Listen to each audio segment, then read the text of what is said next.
Day 2 ആരംഭിക്കുകയാണ് മനിലായിൽ. രാവിലെ മണി 7:15 നേരെ നമ്മുടെ സ്കൂട്ടർ റെൻ്റലിൽ അങ്ങോട്ട് വന്നേക്കാണ്. പുള്ളി ഒരു 10 മിനിറ്റുള്ളിൽ എത്താമെന്നാണ് പറഞ്ഞേക്കുന്നത്. അപ്പോൾ രാവിലെ സ്കൂട്ടർ എടുത്തുകൊണ്ട് ഇന്ന് തൽക്കാലം ലോക്കലൊക്കെ പോയിട്ട് നാളെ സിറ്റിക്ക് പുറത്തേക്ക് പോകാമെന്ന് വിചാരിച്ചു. ഒരു ദിവസം സ്കൂട്ടറൊക്കെ ഒന്ന് ഓടിച്ച് പരിചയമായിട്ട് ലോക്കൽ അട്രാക്ഷനൊക്കെ കണ്ട് കഴിഞ്ഞിട്ട് പുറത്തേക്ക് പോവുക എന്നുള്ളൊരു ഉദ്ദേശത്തിലാണ് ഇന്ന് നിൽക്കുന്നത്.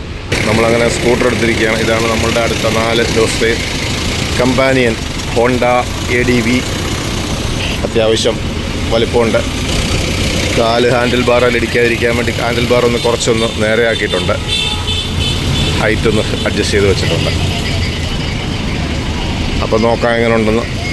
So ready to go. Thank you sir. Thank you. Enjoy the ride. Like this. Yeah. Okay, I'll go to hotel first. Maybe put some sleeves. Then only I'll go. What is time now? It's 7:44. Morning traffic will be a little more, no? Later, the traffic will be congested. Yeah. So tomorrow morning I will go out of city. Maybe 6 o'clock I will start moving.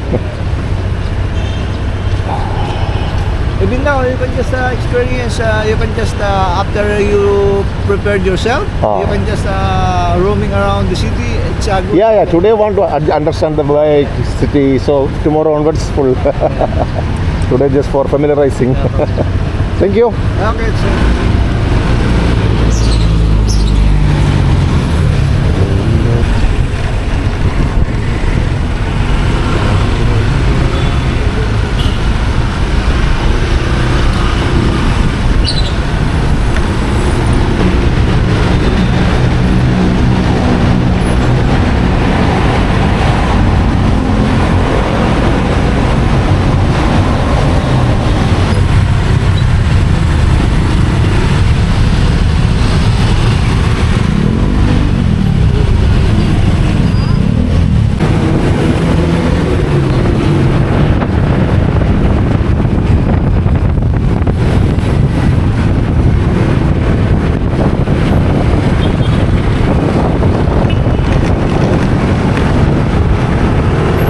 ഇവിടെ രാവിലെ തന്നെ നല്ല മുടിഞ്ഞ ട്രാഫിക്കാണ്.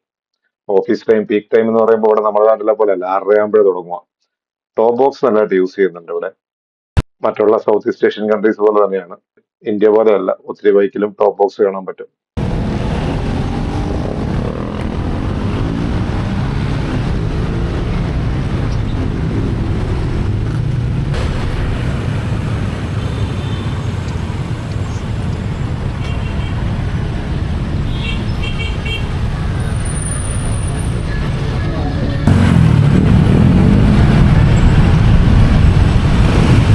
ഇതാണ് P ബർഗോ street.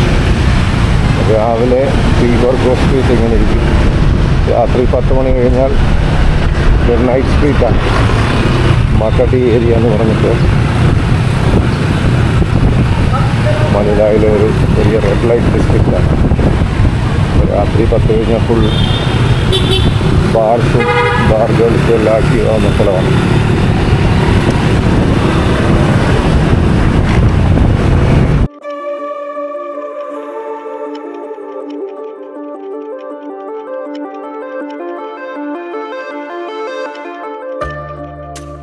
ഇതാണ് നമ്മുടെ hotel.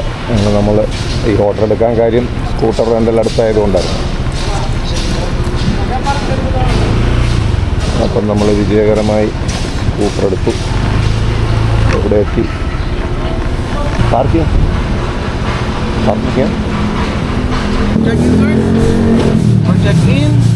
Guest basement.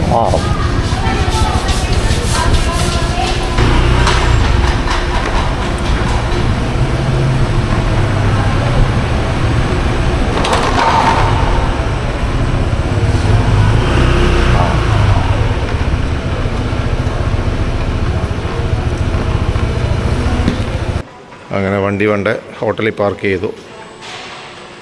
ഇനിയൊരു 1 hour കഴിഞ്ഞിട്ട് ഇന്നത്തെ ട്രിപ്പ് ആരംഭിക്കാമെന്ന് വിചാരിച്ചു. ഒരു കാപ്പിയൊക്കെ കുടിച്ച് ലൈറ്റായിട്ട് എന്തെങ്കിലും ബ്രേക്ക്ഫാസ്റ്റൊക്കെ കഴിച്ചിട്ട് പതുക്കെ സ്റ്റാർട്ട് ചെയ്യാം. കുഴപ്പമില്ല.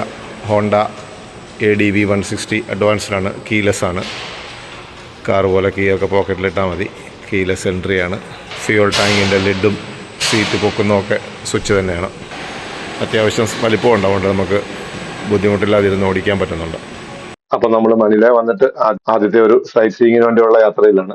ആന്റിപോളോ റിസാൽ എന്ന് പറഞ്ഞൊരു സ്ഥലമുണ്ട്. ഇവിടെ നിന്ന് ഒരു 20 കിലോമീറ്റർ മാറിയാണ്. അവിടെ ഒരു കത്തീഡ്രൽ, ഫേമസ് ഒരു കത്തീഡ്രലുണ്ട്. പിന്നെ ഒരു 360 ഡിഗ്രി വ്യൂ ഉള്ള ഒരു കുറച്ച് ഹൈറ്റ് ഉള്ള ഒരു സ്ഥലമുണ്ട്. അതൊക്കെ കാണുക എന്നുള്ള ഉദ്ദേശമാണ്. അവിടെ നല്ല ട്രാഫിക്കാണ്. എവിടെ തിരിഞ്ഞാലും അവിടെയൊക്കെ നല്ല ട്രാഫിക്കാണ്. ഹോണ്ട ADV 160 കുഴപ്പമില്ല. ഇന്നത്തെ സിറ്റി ട്രാഫിക്കിലൊക്കെ നമുക്ക് കട്ട് ചെയ്ത് ചെത്തിയടിച്ച് പോകാൻ പറ്റുന്നുണ്ട്. 160cc ഉണ്ട്. പിന്നെ ഒരു 16 bhp പവറും ഒക്കെ ഉണ്ട്. ഓട്ടോമാറ്റിക് ആയതുകൊണ്ട് അടിക്കടി ഗിയർ ഒന്നും മാറ്റേണ്ട. സ്കൂട്ടർ ആയതുകൊണ്ട് സിറ്റി ട്രാഫിക്കിന് നല്ല കംഫർട്ടബിൾ ആണ്. സ്മൂത്ത് ആയിട്ട് അത്യാവശ്യം നല്ല പിക്കപ്പും ഉണ്ട്. അതുകൊണ്ട് ട്രാഫിക്കിനിടയ്ക്ക് പെട്ടെന്ന് ഓവർടേക്ക് ചെയ്തൊക്കെ പോകാനൊക്കെ വളരെ കംഫർട്ടബിൾ ആണ്. ഇത് ശരിക്കും ഒരു സൈക്കിൾ ട്രാക്ക് ആണ്. ആക്ച്വലി സെപ്പറേറ്റ് കളറൊക്കെ പെയിന്റ് ഒക്കെ ചെയ്തിട്ടുണ്ട്. എനിക്ക് തോന്നുന്നു പീക്ക് അവർ ട്രാഫിക് ആയതുകൊണ്ട് 2 വീലേഴ്സ് എല്ലാം ഈ ലൈൻ തന്നെ യൂസ് ചെയ്യുന്നു. നമ്മളും അത് യൂസ് ചെയ്യാൻ പാടില്ലാത്തതാണ്. പിന്നെ എല്ലാവരും പോകുന്ന കാരണം ട്രാഫിക് അവോയ്ഡ് ചെയ്യാൻ വേണ്ടി സൈക്കിൾ ലൈനിൽ കൂടെ ഒന്ന് കയറുന്നു എന്നേ ഉള്ളൂ. പീക്ക് അവർ ട്രാഫിക് ആയതുകൊണ്ട് സൈക്കിളുകളൊന്നും ഇല്ല ഇവിടെ. ഇത് ഫിലിപ്പൈൻസിലെ ഒരു മെട്രോ ലൈനാണ്, മെട്രോ സ്റ്റേഷനാണെന്ന് തോന്നുന്നു. കുറെ നാളായിട്ടുള്ള മെട്രോ ആണെന്ന് തോന്നുന്നു. അപ്പോൾ ഈ ഫിലിപ്പൈൻസ് യാത്രയൊക്കെ ഇഷ്ടമായെങ്കിൽ നമ്മുടെ വീഡിയോ ലൈക്ക് ചെയ്യുക, ചാനൽ സബ്സ്ക്രൈബ് ചെയ്യുക.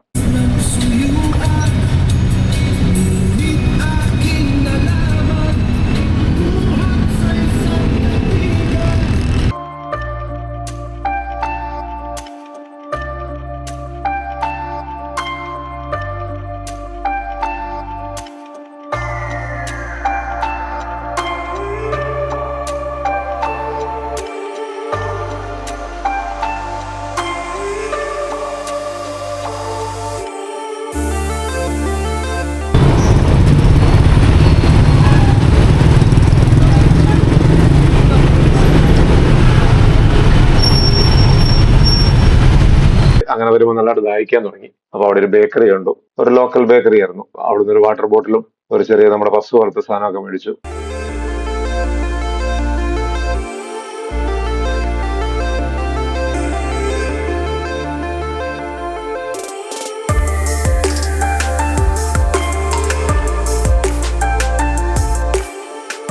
മനില സിറ്റിയിൽ നിന്ന് വരുന്ന വെച്ച് നോക്കുമ്പോൾ ഒരു കുറച്ച് ഹൈറ്റ് ഉണ്ട് സ്ഥലത്തിന്. അതുകൊണ്ട് കാറ്റിനൊക്കെ ഒരു ചെറിയ കുളിർമ. കാര്യമായിട്ട് പറയാനില്ല, എന്നാലും വെയിലിന്റെ തീഷ്ണത അല്പം ഒന്ന് കുറഞ്ഞ പോലെ തോന്നുന്നുണ്ട്. ആന്റിപോളോ കത്തീഡ്രലാണ്. വലിയ പള്ളിയാണ്. എൻ്റെ ഇവിടെ ചരിത്രം എഴുതി വെച്ചേക്കുന്നതനുസരിച്ച് 1600കളിൽ ഫ്രാൻസിസ്കൻ സഭയിലുള്ള അച്ഛന്മാർ അവരെ സ്റ്റാർട്ട് ചെയ്തതാണ്. പിന്നെ അത് കഴിഞ്ഞ് ജെസ്യൂട്ട്സ്, അങ്ങനെ ഇവിടെ ഫിലിപ്പീൻസിലെ ഒരു വലിയൊരു തീർത്ഥാടന കേന്ദ്രമാണ്. ധാരാളം ആൾക്കാർ നമ്മുടെ നാട്ടിലെ വേളാങ്കണ്ണിയിലൊക്കെ പോകണ പോലെ വരുന്ന ഒരു പള്ളിയാണ്. ഒരു അഡോറേഷൻ ചാപ്പല്.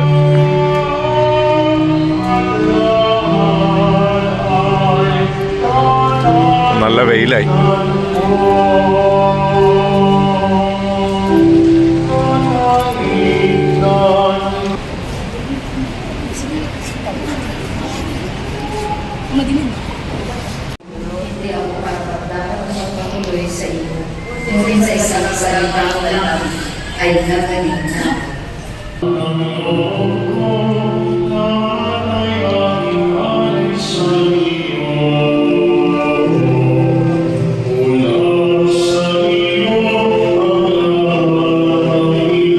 നമ്മൾ വന്ന സമയത്ത് ഇവിടെ ഒരു കുർബാന കഴിഞ്ഞുകൊണ്ടിരിക്കുന്ന സമയമായിരുന്നു. അത്യാവശ്യം ആൾക്കാരൊക്കെ ഉണ്ട്. ഈ വെഹിക്കിളിന്റെ പേര് ജീപ്പിനി എന്നാണ് ഇവിടെ അറിയപ്പെടുന്നത്. ഇത് ഫിലിപ്പൈൻസിന്റെ ഒരു സവിശേഷപ്പെട്ട ഒരു വണ്ടിയാണ്. നമ്മുടെ നാട്ടിലൊക്കെ ആൾക്കാരെ കെട്ടിക്കൊണ്ട് പോകുന്ന ഷെയർ ഓട്ടോ അതിനൊക്കെ പകരമായിട്ട്, അല്ലെങ്കിൽ ഒരു മിനി വാനൊക്കെ പകരമായിട്ട് ഇവിടെ കൂടുതലും യൂസ് ചെയ്യുന്ന സാധനം ഇതാണ്. സെക്കൻഡ് വേൾഡ് വാറിന്റെ സമയത്ത് അമേരിക്കൻ പട്ടാളക്കാർ ഇട്ടിട്ട് പോയ വില്ലീസ് ജീപ്പിൽ നിന്നാണ് ഇത് ആദ്യം സ്റ്റാർട്ട് ചെയ്യുന്നത്. ഇപ്പോഴും ചിലയിടത്തൊക്കെ നോക്കിക്കഴിഞ്ഞാൽ പഴയ മോഡലിലുള്ള ഈ ജീപ്പിനി കാണാം. ജീപ്പിനി എന്നാണ് ഇത് അറിയപ്പെടുന്നത്. പക്ഷെ കൂടുതലും ഇപ്പം മോഡേണൈസ് ആയി. കുറച്ച് പുതിയ എഞ്ചിനൊക്കെ വെച്ച്, പുതിയ എഞ്ചിനും കുറച്ചുകൂടെ സേഫ് ആയിട്ടൊക്കെ ഉള്ളതാണ് ഇപ്പം കൂടുതൽ സിറ്റിയിലൊക്കെ കാണുന്നത്. എന്നാലും പഴയ മോഡൽ അവിടെ എവിടെയൊക്കെ ഉണ്ട്. നല്ല സൗണ്ടാണ് ഡീസലിന്റെ. മനില ഏരിയയിൽ തന്നെ ഏതാണ്ട് 30,000-ഓളം ജീപ്പിനി ഉണ്ടെന്ന് പറയുന്നത്. മെയിൻ ഇവിടുത്തെ ബസ് കാര്യമായിട്ട് ലോക്കൽ ബസ്സൊന്നുമില്ല. ഈ ലോക്കലി ആൾക്കാർ കൂടുതലും ട്രാവൽ ചെയ്യാൻ ഉപയോഗിക്കുന്ന ഒരു സാധനമാണിത്. അപ്പോൾ ആന്റിപോളോയിലെ 360 ഡിഗ്രി വ്യൂ ഉള്ള ഒരു സ്ഥലത്തേക്കാണ് ഇപ്പോൾ എടുക്കാറാൻ പോകുന്നത്.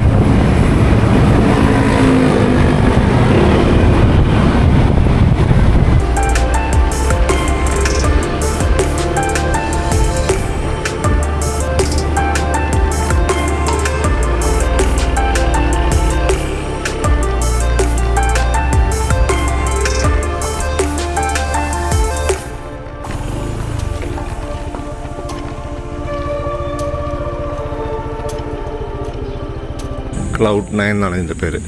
360 ഡിഗ്രി വ്യൂ ഉള്ള സ്ഥലമാണെന്നാണ് പറയുന്നത്. ഇവിടെ ഒരു ബ്രിഡ്ജോ എന്തൊക്കെയുണ്ട് ഇവിടെ, പോയി നോക്കാം. Cable car, zip line, cloud 9 360. കുത്തനെ ഒരു കയറ്റമാണ്. ടിക്കറ്റൊക്കെ എടുക്കുന്നിടത്തേക്ക് കയറണമെങ്കിൽ കയറ്റം കയറി നല്ല സ്റ്റീപ്പ് ക്ലൈമ്പാണ്.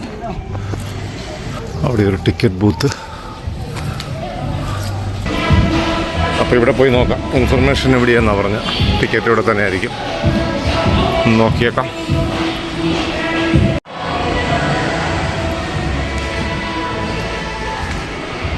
ഇവിടെ മ്യൂസിയവും പിന്നെ ഒരു ഹാങ്ങിങ് ബ്രിഡ്ജുമാണുള്ളത്. ചെറിയ എന്തോ മ്യൂസിയമാണ്. African origin Chinese trade ware ceramics, ചെറിയ മ്യൂസിയം. ഒരു പ്രൈവറ്റ് മ്യൂസിയത്തിൻ്റെ ഒരു ഫീലാണ്. കാര്യമായിട്ടൊന്നുമില്ല. പഴയ ചില ആർട്ടിഫാക്ട്സും ഒക്കെ വെച്ചിരിക്കുന്നു. Prehistoric amulets made from wild pig tusk, terracotta pot. ഇത് രസമുണ്ടല്ലോ. ബുദ്ധയൊക്കെ ഉണ്ടല്ലോ. ബുദ്ധ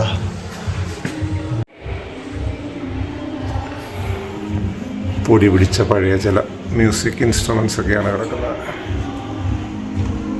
അപ്പോൾ അത്രേ ഉള്ളൂ മ്യൂസിയം.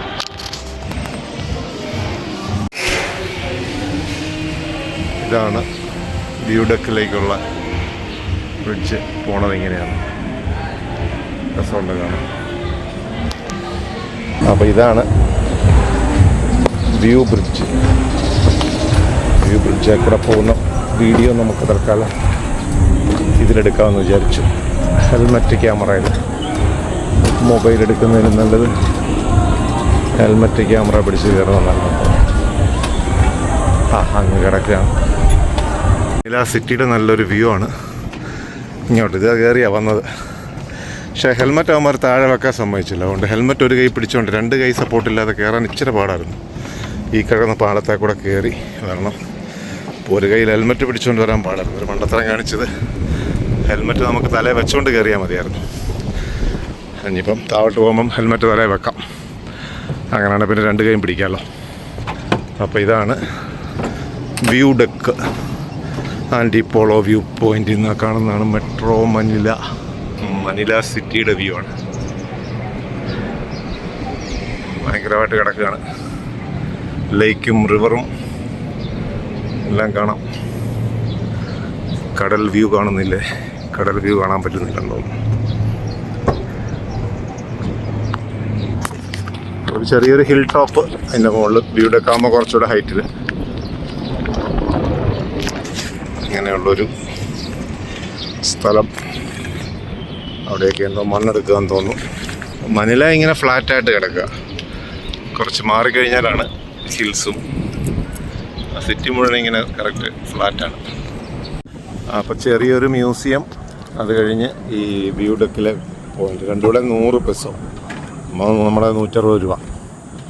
ചുമ്മാ വന്നൊരു ഈ വ്യൂ മാത്രമേ കൊള്ളാവുന്നുള്ളൂ. ഇച്ചിരി ഈവനിങ്ങോ മോർണിംഗോ ഒക്കെ ആണെങ്കിൽ ഇച്ചിരി നന്നായിരിക്കും. ഉച്ച സമയമായതുകൊണ്ട് നല്ല വെയിലാണ്. ഹെൽമറ്റ് തലയെ വെക്കുകയാണെങ്കിൽ എളുപ്പമുണ്ട് ഇറങ്ങാൻ. 2 കൈ പിടിക്കാമല്ലോ.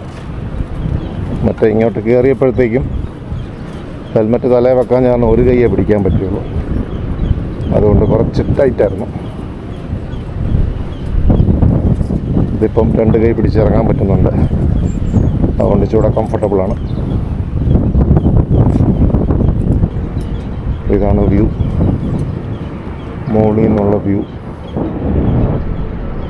മനില സിറ്റി ഇങ്ങനെ കിടക്കുവാണ്.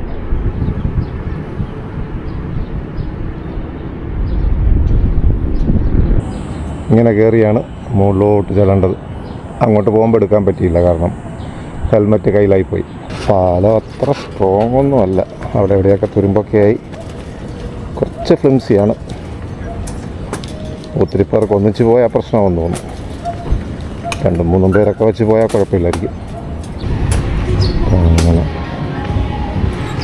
വിജയകരമായി നമ്മൾ മുകളിൽ പോയിട്ട് തിരിച്ചു വന്നു.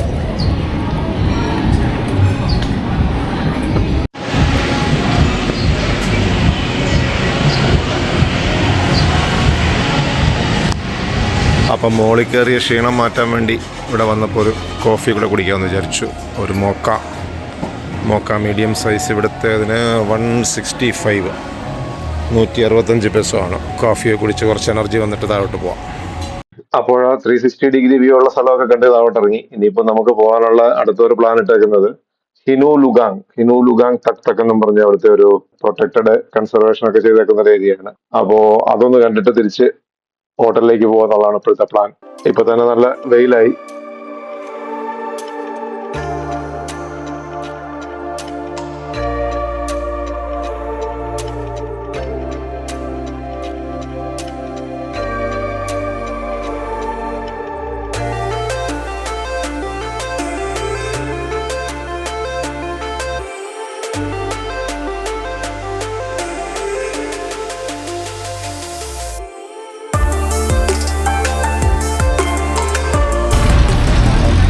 മാർക്കറ്റാണത്.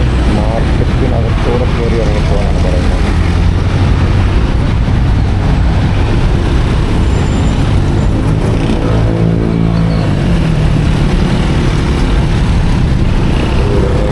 നാച്ചുറൽ വിക്ടോറിയ മാർക്കറ്റിനകത്തൂടെ വഴിയുണ്ടോ?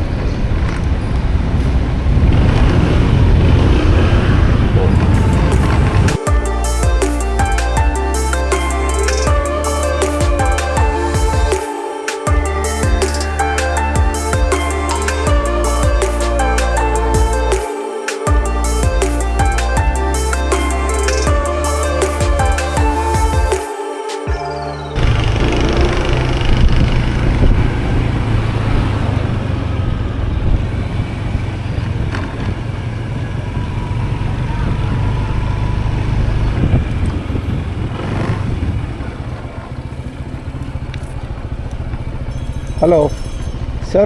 Hinu Lugang National Protection Area. Hinu Lugang. Hinu Lugang Tak-Tak? That way. That's way. Oh, okay. And you have signage. Hinu Lugang Tak-Tak.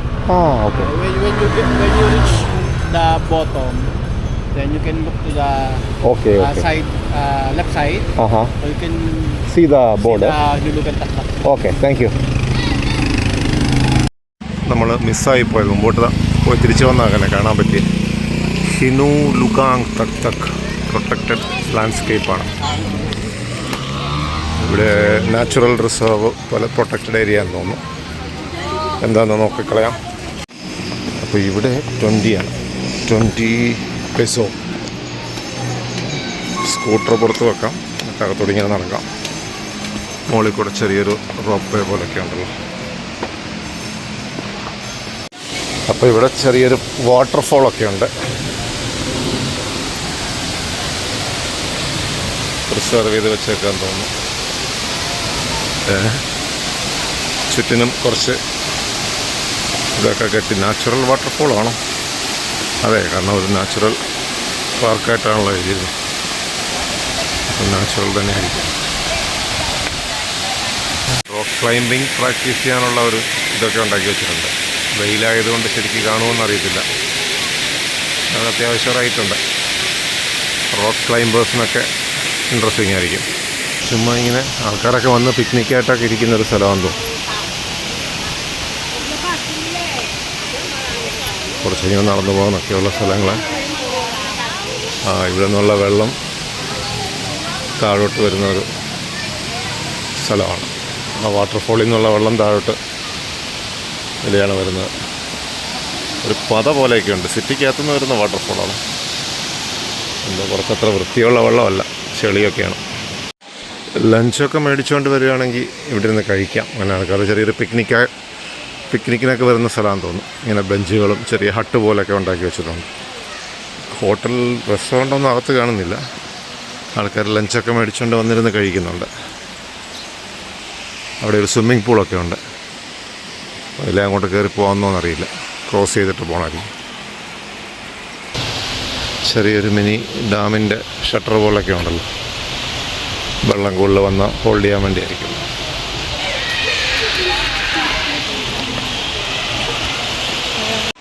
ചെറിയൊരു സ്വിമ്മിംഗ് പൂളൊക്കെ ഉണ്ട്. അവിടെ സെപ്പറേറ്റ് എൻട്രി ചെയ്യാൻ തോന്നുന്നു. കുഴപ്പമില്ല, അത്യാവശ്യം വലിപ്പമുള്ള പൂളാണ്. ഇവിടെ ഇച്ചിരി ഡീപ്പാണെന്ന് തോന്നുന്നു. സോ ബേസിക്കലി ഒരു ഫാമിലി ഔട്ടിങ്, ചെറിയൊരു പിക്നിക് സ്പോട്ട്, അങ്ങനെയൊക്കെയുള്ളൊരു നാച്ചുറലി ഈവനിങ് ടൈമൊക്കെ സ്പെൻഡ് ചെയ്യാൻ പറ്റിയതാണ്. ആൾക്കാരൊക്കെ ഉച്ചയ്ക്ക് ലഞ്ചൊക്കെ പാക്ക് ചെയ്ത് വന്നിരുന്ന് കഴിക്കുന്നൊക്കെ ഉണ്ട്. അപ്പോൾ അങ്ങനത്തെ ഒരു സ്ഥലമാണ്.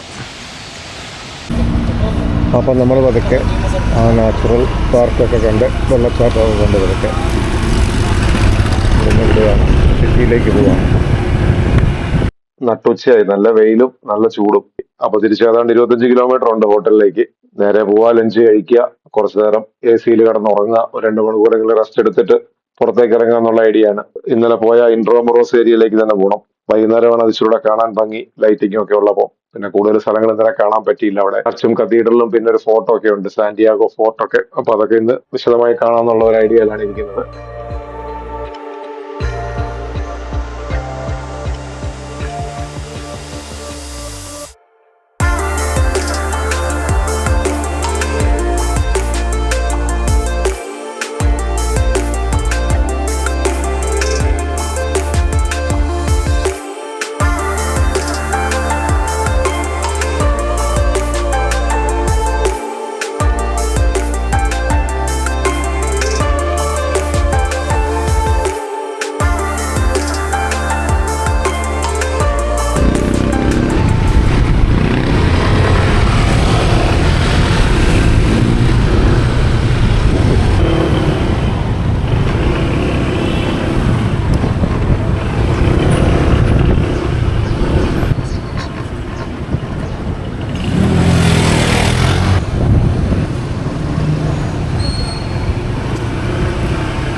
ഇന്നലത്തെ വെൻഡീസ് തന്നെ ഇന്നും വന്നു ലഞ്ച് കഴിക്കാൻ വേണ്ടി. ചിക്കൻ റൈസ് ഇന്നലെ നല്ലതായിരുന്നു, അതുകൊണ്ട് അത് മേടിച്ചു. കൂടാതെ ചെറിയൊരു സാലഡ് കൂടെ മേടിച്ചു. അപ്പോൾ അതാണ് മനിലയിലെ സെക്കൻഡ് ഡേയിലെ ഫസ്റ്റ് ഹാഫിലെ കാഴ്ചകൾ. ഇനി ഏതായാലും പോയി കുറച്ച് നേരം വിശ്രമിച്ചിട്ട് വൈകുന്നേരത്തോടുകൂടി പുറത്തേക്ക് ഇറങ്ങാം. അപ്പോൾ ഈവനിങ് കാഴ്ചകളൊക്കെ ആയിട്ട് നമുക്ക് അടുത്ത എപ്പിസോഡിൽ കാണാം. എല്ലാവർക്കും ഒരിക്കൽ കൂടെ നന്ദി. Thank you for watching.